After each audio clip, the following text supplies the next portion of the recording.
বান্দারে, কখনো তরকারি পছন্দ হয় নাই বলে ফেলে দিস না, কখনো তরকারি পছন্দ হয় নাই বলে ভাতের প্লেট ছুটে ফেলে দিস না, কখনো স্বাদ হয় নাই বলে রাগ করে প্লেটটাকে ছেড়ে উঠে যাস না বান্দা, উঠে যাস না। কারণ তুই দেখছিস সেটা ভাত, কিন্তু একটু অন্তরের চোখ দিয়ে দেখ, প্রত্যেকটা ভাতেই তো আমি আল্লাহর রহমত জড়িত। সুবহানাল্লাহ। সেজন্য অপচয়কারীকে শয়তানের ভাই কেন বলে?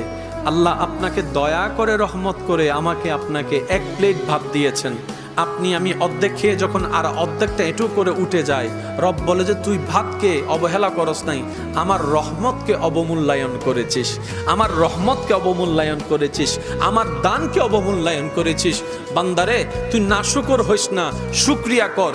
একটু পেলেও তুই অন্তর থেকে আমার দরবারে শুকরিয়া কর। বান্দারে, আমি বেশি কিছু চাই না তোদের কাছে। খাবার শুরুতে একটু আমাকে স্মরণ করবি, খাবার শেষ করে একবার আমাকে স্মরণ করবি, ঘুমানোর আগে একবার আমাকে স্মরণ কর, ঘুম থেকে উঠে একবার আমাকে স্মরণ কর। বান্দারে, তুই শুধু তোর জীবনের ব্যস্ততার ভিতরে আমি রবকে স্মরণ করার জন্য বাহানা খুঁজতে থাক, কৌশল করতে থাক, যেমনি পারস আমি রবকে একটু স্মরণ কর। বান্দারে, তুই কোন রকম ব্যস্ত জীবনে আমাকে স্মরণ করতে করতে একবার তুই কবরে আয়।